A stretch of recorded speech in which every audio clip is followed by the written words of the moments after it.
Hey, everybody, it's JJ Conway. Welcome to Wealth Building Wednesday. Now, before I answer your money questions, we have a very, very special guest for you today. Her name is Mireille Toulekima, and she is a renowned oil and gas professional, also global energy and STEM consultant, and women empowerment advocate who had gained her experience working across 4 continents. And so, what we're going to talk about today primarily is being a successful woman in a male dominated career field. And she's like me. She took a couple male dominated career fields. Like I was in physics, that wasn't even enough. So I went into financial planning, right? She's got oil and gas, STEM, and all of these different things. So she can tell you a thing or two about succeeding as a woman in a male dominated field. But before we do that, Mireille, can you tell us a little bit about what it means to be a women's empowerment advocate? Thank you so much, JJ, for having me. And it's really an honor to be able to talk about my experience working into a male-dominated environment. And your question is really interesting. What is a woman, advocate? For me, advocacy is really carrying, other women with me. And as you know, the industry, oil and gas, STEM are very male-dominated. And it can be very intimidated for a lot of women to really get into those industry, and even when they are there, to be themselves. So that's why I'm really using my voice to make sure that they understand the industry, to make sure that I can speak for them when they are challenged to do so, and also sponsor them and give them the opportunity to evolve, and have a career in those industry and speaking for them. So that's really for me, standing up for women in those industry, but also bringing other women with me along the way, given the fact that, I've traveled the journey, and for me, it's about giving back instead of staying alone in this journey. So that's where my advocacy lies. I love it. I love it. And that's such a key part of that is such a key part of being a successful professional is that mentorship piece. Mhm. And I didn't quite understand it when I was younger. I was like, please somebody mentor me, please somebody mentor me. But now that I've achieved a certain level of success, I get that fulfillment of bringing others behind me. And it Mhm. and it's such an important part of the journey. It makes us sharper as leaders, and Mhm. it also helps open up the door for other women or other individuals of Mhm. any community that has had trouble succeeding in a particular career field. All right, Mhm. so let's talk a little bit. If you could give somebody starting out today, freshly graduated from high school or college, jumping into the world in a male dominated career, what is the number one piece of advice you would give her?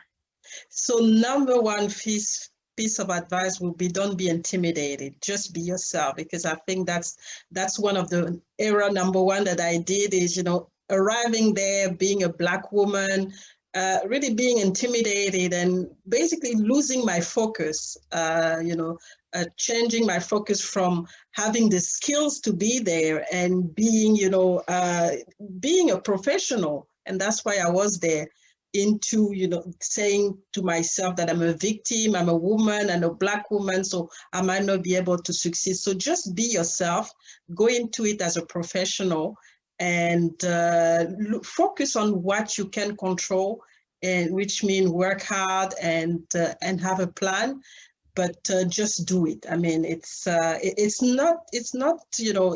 as hard as we think. It's just, again, a mindset thing, what you focus on, and really focusing on what you can control more than what you are challenged, people who are challenging you. Mhm, mhm. I like the fact that you brought that out because, the way we show up Mhm. makes such a difference, and in my military career, I began my career I didn't have a lack of confidence because I didn't think I could do it. I Mhm. had a little bit of a lack of confidence because I thought other people thought I couldn't do it, and Mhm. I always felt like I was fighting that, and I was, I mean, some of you have heard my story, where this is not you can go look up my Being Told Blacks Can't Do Physics. I think that's episode 101 or something like that, right? Mm-hmm. So where I tell my story about that. But for me, there are times where I said, okay, I'm going to show up on a new job and I'm going to act like the guys do. Mm-hmm. Or I'm going to show up on the job, and even though there weren't any other women in my career, there Mm-hmm. were, but I never worked with them until later in my career. I was always the only women in the scientific and engineering area. I'm going to act like the white pilot women did, Mm-hmm. or the white nurses did. They would come in and be confident and shake hands, and even though I'm quaking in my boots, I'm going to do that. But one thing that really shifted for me Mm-hmm. was when Paul Scheele, and this is what one of the things you said that I picked up on, when Paul Scheele said, control what you can control. Mm-hmm. And I was chasing for so long after, I want my peers to respect me. I Mm-hmm. want my peers to admire me. I want my peers to admit that I can do just as well as they can do. Mm-hmm. And it was like, but you can't control what they think, and you Exactly. can't control how they feel. All you can control is how you show up. I can control whether I have the knowledge of the industry regulations and the applicable documentation. I can control whether I lead people successfully and learn the arts of leadership. Being a leader is different from being a scientist, right? Yes. Yeah. Mm-hmm. Mm-hmm. I can control those things. I can't, if I spend my time trying to chase after someone else's feelings, I can't do No. anything about that process. But the thing is when we control the things we can control, all of a sudden you start to have success regardless whether this person or that person ever respects you. And many Mm-hmm. people do come around. That's one thing that I found, that so how does somebody find a mentor? I know a lot of times the mentors aren't going to look like you, and they're not going to be your same gender, and they may not even identify, if you're younger today and you have a variety of choices of who you can be and want to be and stuff, Mm-hmm. right? How do you find a good mentor? And I think that's a very good question, because most of the time we want to have mentors or coach who looks like us, but then you are in a male dominated environment, and in my case, very very only Caucasian around me, so I had to make a decision. And I think to find a mentor, you first need to know what you really want, what you're trying to accomplish, and then when you have a knowledge of who you are, how you want to position yourself into the industry, then you can start identifying the people that can actually help you, and just ask, because Yeah. that's really, the step. Just ask. The worst that they can say is no, but don't try to play, a movie in your head. Just ask. But the first thing is really to know who you are, know where are your gaps, and know who can help you, in the environment where you are, irrespective of, if you don't have women, just go and ask your colleagues or any, supervisor that can actually help you. And worst of worst, it's just going to be a no, and then you go and ask to another person. So it's really about, again, the process is managed by us. It's about what do you want to do, and show up and ask and take the initiative, because otherwise nothing is going to happen. And was surprised. I was surprised. I served on this thing called the company grade officers Mm-hmm. council, and I learned to do that. I didn't know that up till then. So I'd been in the Air Force maybe 4 or 5 years by then, Mm-hmm. and my peers were like, yeah, you just get on their calendar for a mentoring session, a little 10-15 minute mentoring session, and if you click, it'll turn into an hour, and then you just keep coming back. And I was like, what? Like, that's all you do? And so then I would start doing that. I would just start asking random leaders, and one time I asked this one guy who was a scientist as well. He was Mm-hmm. a squadron commander, though, and most scientists don't command Right. in the Air Force. And Mm-hmm. so I got on his calendar and I was like, how did you get in this position? And he said, my buddy fired somebody and needed somebody to replace this commander real quick. And he knew Mm-hmm. I had excellent work and an excellent work ethic, and I was good with people, and he put me Mm-hmm. in the job. And that stuck with me. I said, oh, these are things I need to grow as a scientist. Mm-hmm. I had never cared before, Mm-hmm. honestly. Mm-hmm. And so about 12 years later, I ran into him again. He was a staffer coming to interview our command, and I was the chief of protocol, which meant I did all of the four-star generals, social events with his congressmen and all those other kinds of things. And that's not a job for a scientist, right? But No. I had learned from him just because I asked. Like, I just showed up on his calendar one day. So please do that. Okay, we are almost out of time, but I could talk to you forever about this. So I hope that you'll be back, because I think people need to understand that they can succeed. Exactly. Before we close out, do you have one last tip for people, for women who are looking to further their careers in a male-dominated field, such as STEM or oil and gas? I think that the one advice I have for women: don't take things personally. And that's a mistake that I've done at the beginning of my career, getting challenged by my peers, my male peers, and taking it personally. Go into it as a professional. You are a professional. Don't go into it as a woman or as a Black woman. Look at it as being, in a world where you are equal, and focus on getting the result. Don't be too emotional about it. Just keep going. Okay, that can be tough. But that's hard. That's part of our genetics and how we're designed. And so we can use those superpowers for good to build those relationships that'll carry us through the career. But we have to understand that this is business. Exactly. And Yeah. and I've seen so many women coming into it already as a victim because they were women. No, you are there for a reason, so you can deliver. So focus on the fact that you are there and you can deliver, and the rest you just completely leave it outside your mind. And I think by the time you realize, things just start to progress.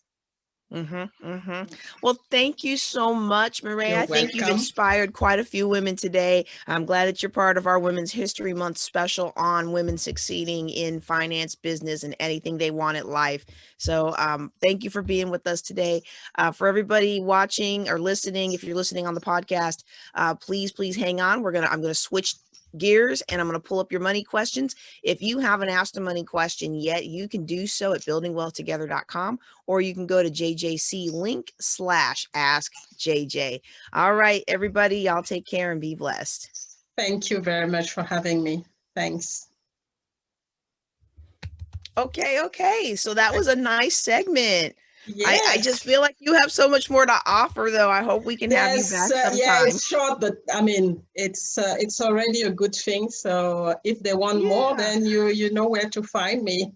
Yes, ma'am. Thank you so much for being on today. You're welcome, and thank you for the opportunity. It's quite a good thing, very good thing, especially now with what's happening, the challenge of COVID, and so to really have those tips, and people really come and share how they managed to navigate some of the challenges that they had in their career or in their life as well. So that's really good. Yeah, really good. So thank you so much. Have a great day. For me, it's evening time, so going to get ready to go to bed. All right. Well, you take care. Bye. Bye. Take care. Bye. All right. First question. We are over 60 and want to retire in 3 years. Our budget is a mess. I'd like to get some advice. Okay. Great question. In order to really give practical financial hands-on advice, I would need to know some other numbers. I'd need to know what kind of debt you're in, if any. I'd need to know if you own your home, and if so, what kind of mortgage you have, if any. I would also need to know what your income is currently, what it will be over the next 3 years, and what kind of income you project living off of after you retire. Those kind of things would help me to help you develop an actual firm financial plan, okay? In the absence of that information, I'm going to give you some general advice that applies to everybody. So once we're in our 60s, we are able to access our IRA or other funds that have been earmarked for retirement without penalty. There may be taxes involved, so it's important to calculate those out before you start pulling out that money, okay? In general, as we approach these retirement phase of life, okay, this retirement phase of life, one of the things that I like to recommend that people do is to free up cash flow in their life that they can use to really have significance and impact in their own lives and in their community and whatever makes their heart sing. And so one of those things that I would recommend is to really pay down debt. Now, I'm not going to say throw everything at debt. You want to have a little bit of a savings account, some kind of cushion, what we call being insulated. You want to be insulated from the ups and downs of life. But debt going into your retirement phase is going to make it really difficult for you to move around, because the debt's going to eat up any income that you develop. And it's going to make it harder for you to take advantage of the opportunities of being retired. So be insulated, get that little emergency account, make sure you have some savings, then be debt free, throw everything you can at debt until you knock it out. Okay. And then what we like to do is look at being protected. I like to look at making sure you have enough of a savings account to work, 3 to 6 month savings. During this time of COVID, I actually recommend 6 to 12 months. Okay. Because we still don't know what's going to happen. I live in Texas, and they just announced that they were going to release the requirements for being with the masks and restrictions on the capacity businesses can have. We don't know yet what kind of impact that's going to have. We don't know what kind of impact these new strains are going to have. There's a lot that we just don't know. So I recommend that people have a larger than usual padding. But we also want to look at other risks in life. We want to look at your insurance levels. Do you have adequate insurance? Is there anybody that's dependent on your income between now and the 3 years? And once you're over 60, the costs of that insurance may be prohibitive for what you want to do. So then you want to sit down with the professional and really kind of outline your goals. Okay. And by professional, I actually recommend, before you go talk to an insurance agent, before you go talk to a CPA, before you go talk to any of these professionals that can help you achieve your goals, even before you go talk to a financial advisor that will take your money, I recommend you sit down with a fee-only financial planner, such as myself, to really go through what your goals are and really kind of hone out what it is you want to accomplish. Because once you know what you want to accomplish, that will inform what kind of vehicle you use. A lot of people talk to me about insurance, but they actually don't need the insurance they want to buy, because there's nobody that's relying on their income, and they haven't identified an organization that they would want to pass on that kind of wealth to. I get a lot of people say, well, I need to have some life insurance so that my heirs have somebody or have some money to bury me with. And I'm like, have you buried a loved one before? That's a whole rigmarole trying to get that insurance money. If your heirs don't already have something to bury you with, or if you don't already have an account with some money for them to bury you with, they're going to have to front that money, or you may not have the kind of homegoing you desire. Okay. And so, those are the kinds of things that you need somebody who's in your corner, who is your fiduciary, that cares about your financial interests first, not what program can I sell you into that's going to make me the biggest commission. Okay. So I recommend you sit down with a financial planner and really go through your goals. All right. Great question to start us off with. This next one is a little bit more detailed. And so let me just see what I can read here. Again, if you want to ask a question, there's a couple ways to do that. You can dial 1-833-4-ASK-JJC. Okay, you can dial 1-833-4-ASK-JJC. You can also fill out the anonymous form at jjclink.com/askjj. And so with the phone call, you can tell me if you want me to air your question on the air, and then I'll actually splice your voice into the podcast. Or you can just tell me your question, and I'll transcribe it like these are, and we'll ask it anonymously. Okay. I do that. I was telling them last week. I do that because I remember asking a question, and this is the one and only time I have asked a radio show question about any kind of topic that could come back to haunt me. Right. This is the one and only time, because for years that radio show kept playing that question over and over. I guess it was a really good one, and they needed some filler. And people would come to me, hey, I heard you on such and such. Were you in town? Hey, I heard you here. And I'm like, oh, I did not know that, our voices are so distinct. Anyway, so I give you opportunities to ask anonymously. I love when people come on, though. So if you want to be live, every first Thursday, we do Fireside Chat. And we're going to start setting it up to where I can bring you in live. And I think that's going to be a lot more fun for a lot of people, to where I can bring you in and have you side by side with me. That'll be a lot of fun. But right now, we can ask through the comments or by submitting your information. But yeah, every first Thursday we do the questions live, our fireside chat. Okay, I have chatted long enough. Let's go ahead to this next question. Need to pay down 15,000 of credit card debt, 30,000 student loan debt, 60,000 home mortgage. Has a lot of investments, wants to know if they should cash out to pay off debt. Okay. They don't tell me how much in investments, but if it was me, okay, and I remember when it was me, I remember when I liquidated my investments thinking that I was helping our family get out of debt and not realizing that what my smooth talking ex-husband was doing was getting that money so he could do what he wanted to do with it, right? But I thought we were going to take that money from my investments, liquidate debt, and be debt free. And I was like, okay, great. I'm okay with that. It wasn't my debt, but I'm okay with that because I cared about the family, right? So if it's me, if it's JJ Conway, and I also don't know how old this individual is and where they're at with the loan debt and where their income is. Now, that's something they don't tell me here, is how much income they have. If it's me, I'm paying out of debt. You know, they don't say how much they have in investments, but if they have 45,000 or more in investments, I'm out of debt. But I'm not just out of debt and everything else stays the same. Okay. At these levels of debt, okay, 15,000 is a significant amount of credit card debt, okay, to be carrying. And it really does depend on your income. But, you know, if you have a significant income, well, I'm buckling down, beans and rice in it, you know, homemade pasta it, and paying off this debt with my income. If I don't have the income, I'm liquidating the accounts and I'm paying it off. But you can do all that, right? Like you can liquidate your future investments, you know, your well, not your retirement. Let me rephrase that. You don't want to liquidate your retirement accounts, okay? But if you have money that could be used to aid your retirement, money in an investment account, a mutual fund or something like that, some stocks or bonds or things like that, and you could liquidate those things now, or you could let them grow for your future. I'm a big fan of paying off debt, but if you do that and you haven't changed what it is that got you into debt in the first place, then all you're going to do is get back into debt again, and now you don't have any cushion.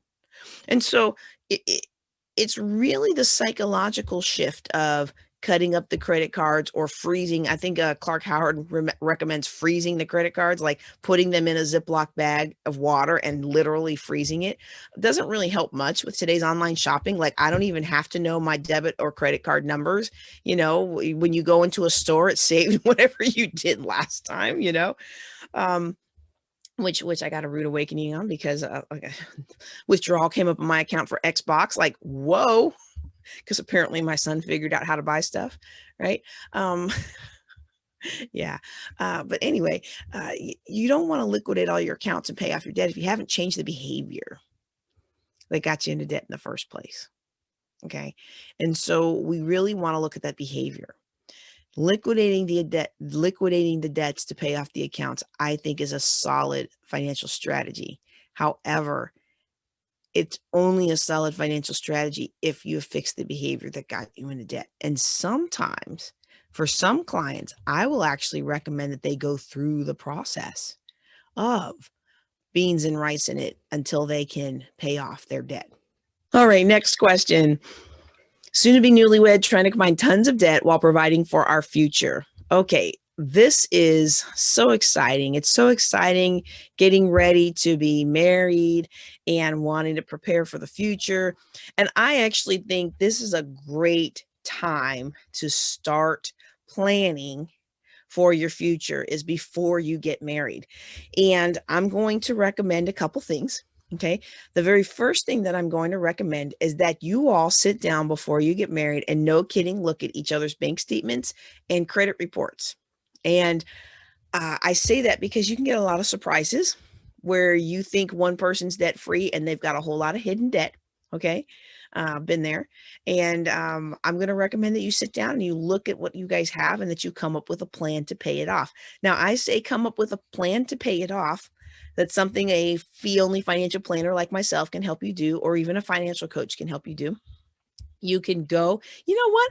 I might just make it my wedding gift to you, $99 28 days to financial freedom boot camp. I'm going to give you that as a gift to help you guys really sit down and plan your future, identify your net worth, and understand what the impact of your debt is having on your future. Okay.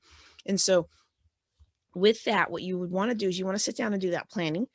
But I highly, highly, highly recommend that you do not combine funds until you're actually married. Even if you guys are living together, which honestly, I've heard that, the statistics that show that that's not always the most effective indicator of a happy and fulfilling marriage. Okay, we're not going to have no judgment here, but I am going to say that it's really important to understand who you are and who you are as an individual and who you want to be as a couple before you start commingling all your funds and everything. And I think it's important to take responsibility for your finances on your own when you're not married. Okay. And so I would do that. I would certainly sit down and start doing the planning and have going into the wedding, the marriage, the relationship with eyes wide open. But I would do that with the actual hard facts, with the actual credit reports, with the actual bank statements. And if there is on either part of you a hesitation to do that, then that's an indication that there may be some things that you're going to want to discuss or work out before the marriage. And I'm going to give you an example of that. I mean, in my own life, when I remarried, I had a very, very difficult time wanting my husband to see how how my finances were, because I had been burned. And even though I really, really liked Mr. Manning, I really thought he was a great guy, I was scared and I didn't want him to see those things. And we lived and we met, and then I moved, and then we stayed together, and then we got married, but I was still in another state when we got married. And so I thought I was just going to continue on that way indefinitely, right? And my CPA was like, "You realize you have to file taxes together." And I was like, I don't think I've ever told that story publicly, but I was just so wrong, y'all. I was just so wrong, but I was just so scared. I was really scared of being taken advantage of. And of course, we get married in December, right? So it's not like I was able to keep that little facade up for very long, but it really, when you stop and think about it, you stop and think about, okay, well, what in you makes you not want to actually share this this very important part of your life with somebody who's going to be a very important part of your life, right? And so that was some growth that I had to come to. And I had already been a financial planner for years, y'all. I'd already been helping people get out of debt for years. And I had already been telling people, be one in your marriage for years, but I had that scar tissue from the first marriage, and for some reason I just thought my situation was different, and these situations aren't different. Okay, you want the most happy and fulfilling marriage, you need to be married to somebody you can be honest with, and that you can explain the good things and as well as discuss the bad things. All right, great question. Well, that's going to be it for our Wealth Building Wednesday. I'm JJ Conway. I want to thank you so much for being with you today. I want to thank you. I want to thank you for being with me today. And I also want to thank Mireille for giving us such inspiration as we continue our special Women's History Month series of women who have succeeded. She has succeeded and dominated in a male dominated field. And I'm so proud of her. And I'm so excited for you to put what she said to work. And if you're a guy listening today, I hope that you will pass on her words to the special women in your life who are trying to make it in a male dominated career field. That's all I've got for y'all today. You take care and be blessed.